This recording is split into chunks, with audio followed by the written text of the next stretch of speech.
태평양 아래에서 무언가 이상한 일이 벌어지고 있으며 당신도 안전하지 않습니다. 최악의 상황이 닥치면 캘리포니아, 일본, 칠레, 뉴질랜드, 알래스카, 인도네시아는 엄청나게 강력한 지진과 그에 따른 쓰나미로 황폐화될 수 있습니다.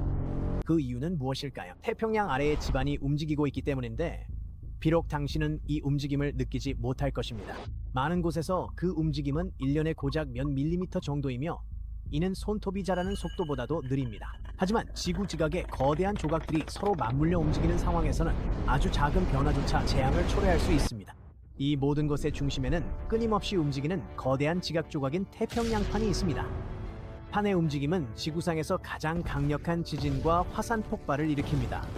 유명한 태평양 불의 고리도 빼놓을 수 없죠. 태평양을 둘러싸고 길게 뻗은 거대한 지대입니다. 그 지역은 지각 활동이 매우 활발합니다. 강력한 지진이 발생하면 땅이 밝아지고 도로와 다리가 붕괴되며 전기와 수도 공급이 며칠 동안 끊길 수 있습니다.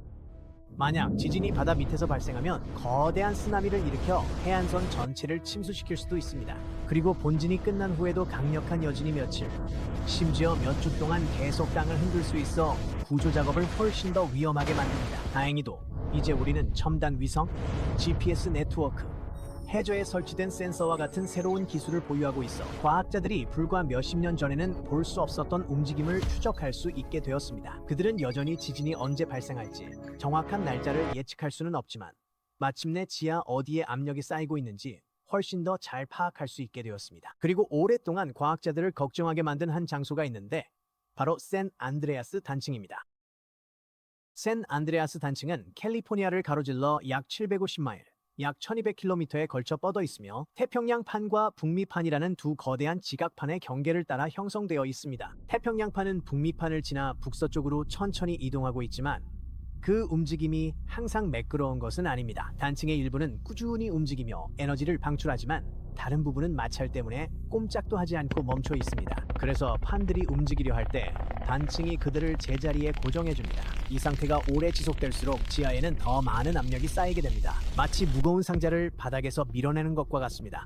마찰로 상자가 안 움직일 땐 에너지가 쌓이죠. 더 세게 밀다 보면 갑자기 상자가 움직이는데 지각판도 똑같은 원리입니다. 마침내 판들이 풀려나면 수년간 쌓여온 모든 에너지가 단 몇 초 만에 방출되면서 지진을 일으키는 것입니다. 1906년 샌앤드리어스 단층이 미국 역사상 가장 파괴적인 지진 중 하나를 일으켜 샌프란시스코의 상당 부분을 파괴했을 때가 그런 경우였죠. 다음 강력한 지진이 정확히 언제 일어날지는 아무도 모르지만 단층은 여전히 활동 중이며 어떤 곳은 수백 년 동안 움직임이 없었습니다. 문제는 그 단층의 에너지가 얼마나 쌓여 있고 방출될 때 어떤 일이 벌어질 것인지입니다. 지금 이 순간에도 캘리포니아주 오클랜드 거리 아래에서는 거대한 두 암석판이 서로 맞물린 채 버티고 있습니다. 준비되지 않은 사람에겐 아무 일도 아닌 듯 들리겠지만 문제는 매년 압력이 강해지며 150년 넘게 감긴 용수철처럼 에너지를 축적하고 있다는 점입니다. 사람들이 개를 산책시키고 모닝커피를 마시는 보도 아래 약 30피트 지점에서 지질학적 시계는 이미 멈췄습니다. 과학자들은 이 시계가 마침내 터질 때 어떤 일이 벌어질지 소름 끼칠 정도로 정확히 알고 있죠. 이것은 미국에서 가장 위험한 지대 중 하나인 헤이워드 단층에 관한 이야기입니다. 또한 다음 대지진이 수백만 명에게 어떤 영향을 미칠지 그 전체상을 마침내 드러내고 있는 놀라운 컴퓨터 시뮬레이션에 대한 이야기이기도 하죠. 단층 자체부터 살펴봅시다. 헤이워드 단층은 황야 멀리 숨겨진 먼 나라의 지질학적 호기심 대상이 아니기 때문입니다. 이 단층은 캘리포니아 이스트베이의 심장부를 관통하며 약 74마일에 걸쳐 뻗어 있습니다. 오클랜드와 버클리 같은 도시의 주택가, 학교, 병원, 고속도로 바로 아래를 지나죠. 이 경로를 따라 200만 명 이상의 사람들이 살거나 일하고 있으며 과학계의 합의에 따르면 지진은 이미 일어났어야 할 시점을 넘겼습니다. 헤이워드 단층에서 마지막으로 대규모 파열이 일어난 것은 1818년이었습니다. 규모 7.0으로 추정되는 당시 지진은 그 시대 기준으로도 파괴적이었습니다. 헤이워드 전역의 건물들을 무너뜨렸고 샌프란시스코까지 충격파를 전달했죠. 하지만 오늘날의 상황을 훨씬 더 심각하게 만드는 요인이 있습니다. 이 단층의 대지진 발생 평균 주기는 약 140년입니다. 마지막 파열 이후 이미 150년이 넘게 흘렀습니다. 시계가 단순히 멈춘 게 아니라 이미 10년도 더 전에 멈춘 셈입니다. 미국 지질조사국의 수치가 이를 뒷받침합니다. 향후 30년 내에 이 단층에서 규모 6.7 이상의 지진이 발생할 확률은 약 3분의 1입니다. 하지만 헤이워드 단층은 단독으로 움직이지 않습니다. 과학자들이 북쪽에 인접한 로저스 크리크 단층을 포함해 이 지역에 연결된 단층들을 고려하면 이 책의 어딘가에서 대규모 파열이 일어날 확률은 2043년까지 72%로 치솟습니다. 이것은 먼 미래의 가설이 아닙니다. 대부분의 사람들의 생애 내에 일어날 거의 확실한 일입니다. 그렇다면 단층이 끊어질 때 정확히 어떤 일이 벌어질까요? 수십 년 동안 정직한 답변은 확신할 수 없다는 것이었습니다. 일반적인 지진 모델은 있었지만 베이 지역 지질은 암석과 퇴적물, 분지와 언덕이 뒤섞인 복잡한 구조입니다. 그리고 그 지형을 통과하는 지진파 경로를 예측하는 것은 당시 컴퓨팅 능력으로는 불가능했습니다. 최근에 상황이 바뀌었습니다. 로렌스 리버모어 국립연구소와 로렌스 버클리 국립연구소의 연구진은 지구상에서 가장 강력한 슈퍼컴퓨터들을 사용하여 헤이워드 단층에서 발생하는 규모 7 지진에 대한 50가지의 개별 시뮬레이션을 수행했습니다. 각 시뮬레이션은 파열이 정확히 어디서 시작되는지, 단층면을 따라 어떻게 확산되는지, 파괴 속도 등 세부 사항을 달리했습니다. 그 결과는 단순한 예측을 넘어 진동 발생지와 강도, 지속 시간, 그리고 왜 특정 지역이 더 높은 위험에 처하는지를 보여주는 풍부하고 상세한 가능성의 지도입니다. 이들이 발견한 사실은 베이 지역 주민들이 자신이 사는 곳에 대해 생각하는 방식을 완전히 바꿔놓을 것입니다. 이 시뮬레이션의 핵심 교훈은 바로 지면이 똑같이 흔들리지 않는다는 것입니다. 위치는 매우 중요하며 그 차이는 상당합니다. 오린다와 모라가 같은 동부 언덕 지역이 좋은 예가 됩니다. 이 지역들은 부드러운 퇴적암층 위에 자리 잡고 있으며 이러한 지질 구조는 증폭기 같은 역할을 합니다. 헤이워드 단층에서 대지진이 발생할 경우 이 지역의 진동은 단단한 기반암 위에 있는 서부보다 최대 50% 강할 수 있습니다. 단순한 오차 범위가 아니라 건물이 버티느냐 아니면 붕괴하느냐의 차이입니다. 그리고 리버모어 밸리가 있는데 이곳은 다르지만 똑같이 심각한 문제에 직면해 있습니다.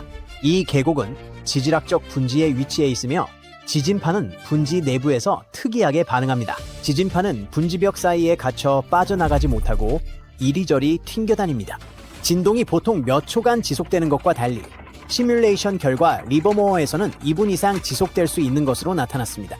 격렬한 진동이 꼬박 2분 동안 계속되는 것입니다. 송유관, 창고, 산업 기반 시설에 있어 이러한 지속 시간은 잠재적으로 재앙이 될 수 있습니다.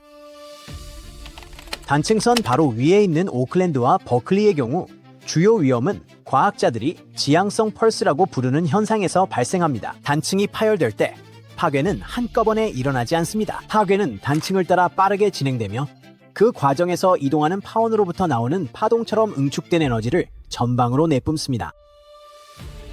전진하는 에너지 경로에 직접 놓인 지역은 강력한 충격을 받게 되며 이는 특히 고층 건물에 매우 파괴적입니다. 이 도시들의 마천루와 고층 빌딩들은 이 현상으로 인해 가장 큰 위험에 처해 있습니다. 집안 가속도가 중력 가속도 수준에 도달할 수 있어 이러한 위협을 고려하지 않고 지어진 구조물을 무너뜨리기에 충분합니다.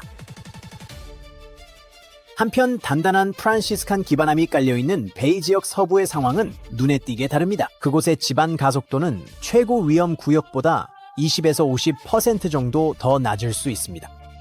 샌프란시스코 자체도 분명 지진을 느끼겠지만 거리와 견고한 지질 구조가 상당한 보호 역할을 해줍니다. 이것이 서부 지역이 안전하다는 뜻은 아닙니다. 상대적으로 말해서 더 안전하다는 뜻이죠. 지질학이 왜 이런 뚜렷한 차이를 만드는지 이해하려면 지진파가 실제로 어떻게 이동하는지 생각해보는 것이 도움이 됩니다. 단층이 파열되면 연못에 돌을 던지는 것처럼 모든 방향으로 파동이 퍼져나갑니다. 하지만 물과 달리 지면은 균일하지 않습니다. 단단한 기반함은 파동을 빠르고 효율적으로 전달하여 에너지가 머물지 않고 통과합니다. 반대로 부드러운 퇴적물은 파동을 늦추고 압축하며 더 높고 격렬하게 만듭니다. 해안 근처의 얕은 물에 닿을 때 파도가 솟구쳐 부서지는 것과 같은 방식이죠. 베이 지역은 매우 다양한 지반 물질 위에 자리 잡고 있는데 이것이 바로 불과 몇 마일 떨어진 두 동네가 같은 지진을 극적으로 다르게 경험하는 이유입니다. 시뮬레이션은 이전의 어떤 모델보다 더 세밀하게 이 복잡성을 포착하며 지질학이 단순한 배경 정보가 아님을 분명히 보여줍니다. 누가 다치고 누가 무사히 대피할지를 결정하는 단일한 최대 요인인 셈이죠. 이 시뮬레이션이 정말 획기적인 이유는 단순히 추상적인 데이터만 생성하는 것이 아니기 때문입니다. 바로 실행 가능한 정보를 제공한다는 점이죠. 엔지니어들은 이미 이 결과들을 활용할 수 있습니다. 오클랜드와 버클리의 고층 빌딩의 경우 펄스파 위험에 대비해 먼 곳의 지진으로 인한 느린 흔들림보다는 날카롭고 갑작스러운 충격을 흡수하도록 설계된 보강이 필요합니다. 리버모어 밸리에서는 신축 건물의 기초 공사 시 최대 강도뿐만 아니라 길어진 진동 지속 시간도 고려해야 합니다. 동부 언덕 지역에서는 사면 안정성이 중요한 관심사가 됩니다. 가파른 산비탈의 집들은 진동이 증폭될 때 산사태 위험이 높아집니다. 공공 인프라의 경우 제작된 지향성 원뿔 맵과 시뮬레이션을 바탕으로 바트와 지역 고속도로, 시스템의 내진 보강 우선순위가 정해지고 있습니다. 단층은 단순히 건물만 위협하는 것이 아닙니다. 대규모 재난 이후 사람들이 절실히 필요로 할 교통망을 위협하죠. 그리고 일반 주민들에게 그 영향은 개인적이고 실질적입니다. 무거운 가구, 온수기, 책장을 고정하는 것만으로도 부상 위험을 줄일 수 있습니다. 조기 경보 앱은 진동이 오기 전 몇 초의 여유를 주어 엎드리고 가리고 붙잡기에 충분한 시간을 제공합니다. 최소 1분의 비상용품을 준비하는 것은 과한 대비가 아닙니다. 이토록 위험에 노출된 지역에서는 기본적인 상식이라고 볼 수 있습니다. 지진 예측 과학은 매우 빠르게 발전해 나가고 있습니다. 이 시뮬레이션은 이미 산 안드레아스 단층에 적용되어 규모 7.5 이상의 지진 발생 가능성을 모델링하고 있습니다. 고해상도 지하 매핑 기술을 통해 모델은 더욱 정밀해질 것입니다. 하지만 헤이워드 단층 시뮬레이션은 이미 우리에게 시사하는 바가 큽니다. 이런 위협 앞에 무기력하게 있을 필요 없습니다. 베이 지역의 지표면 아래는 이제 미지의 영역이 아니죠. 우리는 위험이 어디에 쏠리는지 압니다. 특정 지역이나 계곡이 왜 더 흔들리는지, 어떤 건물이 더 위험한지 우리는 알고 있습니다. 이제 문제는 지진이 일어날지가 아닙니다. 진짜 문제는 지진이 닥쳤을 때 우리가 준비되어 있느냐는 것입니다. 우리 행성에 흉터가 있다는 걸 아시나요? 그중 하나는 북아메리카에 있습니다. 이 흉터는 지구 역사에 대해 많은 흥미로운 사실을 알려줄 수 있죠. 하지만 가장 흥미로운 점은 이것이 대륙의 모습을 바꾸고 세상을 갈라놓을 수도 있었다는 겁니다. 그런데 어떤 이유에서인지 이 흉터는 아직 그러지 않았습니다. 그리고 이게 가장 흥미로운 부분도 아닙니다. 이 흉터의 가장 놀라운 점은 거대한 청정 에너지원을 품고 있을 수 있다는 겁니다. 자, 캔자스로 가서 그게 뭔지 알아봅시다. 약 11억 년 전, 현재 미국 중서부 지역에 거대한 균열이 형성되었습니다. 이름은 브로큰 하트입니다. 이 거대한 틈은 굳은 마그마로 채워져 있고 멀리서 보면 진짜 흉터처럼 보입니다. 어떻게 생긴 걸까요? 브로큰 하트는 고대 열곡으로 지각의 길쭉한 골짜기를 만드는 거대한 지질학적 단층이었습니다. 지각판이 서로 멀어지면서 생겨났습니다.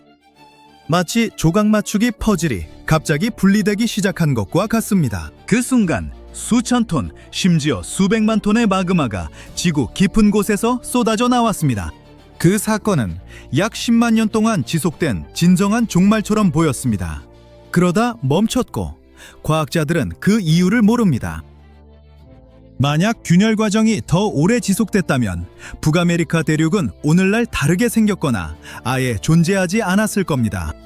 현재 이 단층은 캔자스에서 북쪽 슈피리어 호까지 그리고 남쪽 미시간까지 뻗어 있는 거대한 말굽 모양입니다. 하지만 일부 연구에 따르면 단층이 더 크고 남쪽으로 더 뻗어 있을 수 있습니다. 그리고 단층의 너비는 홍해의 너비와 맞먹을 수도 있습니다. 균열이 멈춘 후 계곡 전체가 언덕과 나무로 덮였습니다. 단층 자체가 두꺼운 퇴적암층으로 덮여 있어서 추적하기가 상당히 어렵습니다. 균열의 가장 눈에 띄는 부분은 슈피리어호 지역에 있습니다. 지금은 모든 것이 평온하고 아름다워 보입니다. 하지만 과거에는 용암 분수와 강, 지진, 행성 규모의 끓는 가마솥이 있었습니다. 남은 것은 현무암 퇴적물 뿐입니다.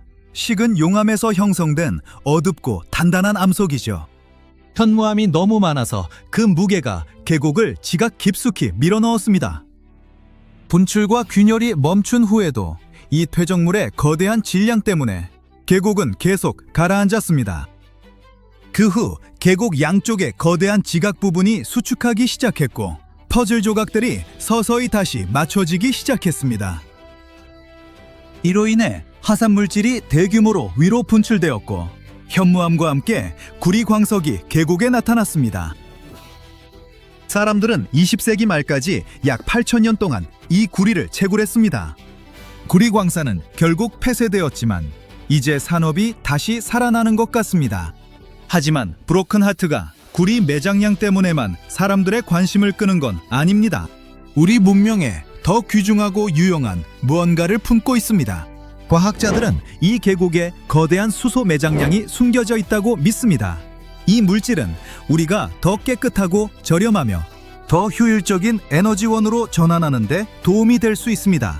수소 연료가 널리 보급되면 모두가 비용이 많이 드는 시끄럽고 오염을 일으키는 석유 생산을 버리고 수소로 전환할 겁니다. 자, 수소라는 단어가 꽤 익숙하실 거라고 장담합니다. 세기의 발견처럼 들리지 않고 사람들은 오랫동안 이것을 사용해왔습니다. 한편으로는 맞습니다. 하지만 완전히는 아닙니다. 인류가 생산하는 수소의 90%는 화학산업의 원료로 사용됩니다. 수소는 비료용 암모니아, 연료와 용매용 메탄올 생산, 그리고 원유 정제에 사용됩니다. 유리, 시멘트, 철강 및 거터 메디컬 제품 제조 업체들은 더 효율적인 생산을 위해 공장에서 수소 사용을 고려하고 있습니다. 수소는 화석 연료, 즉 석유와 그것으로 만든 휘발유의 대안이 될 수 있습니다. 자동차, 선박, 기차, 비행기, 발전소, 이 모든 것이 곧 수소로 전환될 수 있습니다. 그렇게 되면 생산이 더 저렴해지고 자연에 좋아집니다. 하지만 이건 개방된 수소 공급원을 찾아야만 가능합니다. 우리가 사용하는 수소의 약 95%는 화석연료에서 생산됩니다. 우리는 석탄을 가스화하고 탄화수소를 산화시키고 메탄에서 수소를 추출합니다. 이 모든 생산 방법에는 에너지가 필요합니다. 하지만 최악인 것은 대기 중으로 이산화탄소가 대량 배출된다는 겁니다. 하지만 처리가 필요 없는 순수 수소 공급원을 찾으면 어떨까요? 그러면 생산에 필요한 에너지를 절약하고 지구를 더 깨끗하게 만들 수 있습니다. 그런 공급원은 어디서 찾을 수 있을까요? 과학자들은 전 세계에 많이 있다고 하며 가장 큰 것 중 하나가 미국 중서부 10곡에 있습니다. 그럼 가서 채굴하면 되지 않나요? 글쎄요, 그렇게 간단하지 않습니다. 순수 수소를 추출하려면 3가지 조건이 필요합니다. 첫 번째는 수소 공급원 자체입니다. 꽤 논리적이죠. 두 번째는 저류함입니다. 수소가 저장되는 자연적인 용기입니다. 세 번째는 천연 봉인층으로 가스가 빠져나가는 것을 막아줍니다. 다시 말해, 이 봉인층은 병뚜껑처럼 작용합니다. 물질이 빠져나가지 못하게 합니다. 결국 수소가 방출되는 곳, 축적되는 곳, 저장되는 곳을 찾아야 합니다. 이 조건들이 충족되면 천연자원 채굴 회사들이 작업을 시작할 수 있습니다. 그런데 수소는 어떻게 생성될까요? 화학의 기초를 살펴봅시다. 수소와 산소 화합물이 물을 형성합니다. 즉, 물을 수소와 산소로 분리해야 합니다. 이 과정은 자연에서 자주 일어납니다. 전 세계에 이런 일이 일어나는 곳이 많습니다. 과학자들은 최소 미국 30개 주에 수소 저장소가 있다고 확신하며 이를 탐지하면 더 안전하고 효율적인 연료로의 에너지 전환을 앞당길 수 있습니다. 수천 대의 자동차가 휘발유를 사용하며 돌아다닙니다. 여러분 중 많은 분들이 배기가스 냄새를 아실 겁니다. 숨쉬기 힘든 그 짙고 오염된 공기 말입니다. 전기차는요, 상황을 개선하고 있겠죠? 여기에도 문제가 있습니다. 이 차량들의 배터리 생산이 자연을 해칩니다. 배터리를 만드는 데 사용되는 재료는 리튬, 코발트, 니켈입니다. 이것들의 추출은 공기뿐만 아니라 물에도 독성 물질을 대량 방출합니다. 이 배터리를 운송하는 것도 큰 탄소 발자국을 남깁니다. 전기차 한 대를 생산하면 약 4톤의 이산화탄소가 배출됩니다. 이를 상쇄하려면 소유자가 최소 8년은 운전해야 합니다. 일반 자동차가 배출하는 양을 상쇄하는 데 그만큼 걸립니다. 신뢰성과 편의성은요? 여행 중 배터리가 방전되고 근처에 충전소가 없으면 어떻게 하시겠습니까? 이 문제는 전기차의 인기가 높아지면서 미래에 해결될 겁니다. 자, 과학자들은 지난 10억 년 동안 지각이 충분한 양의 물을 수소와 산소로 분리했다고 믿습니다. 우리 행성은 이 가스를 땅속에 보관하며 우리가 사용하기를 기다리고 있습니다. 회산에 따르면 우리 문명의 모든 기술과 생산 능력을 고려해도 지구 내부의 수소 매장량은 17만 년 동안 에너지를 공급하기에 충분합니다. 그래서 캔자스의 거대한 균열이 전 세계의 과학자들을 끌어들이는 겁니다. 막대한 양의 현무암과 다른 암석이 물과 반응하여 수소를 방출할 수 있으며 현재 과학자들은 이 물질이 축적되고 저장되는 장소를 찾고 있습니다.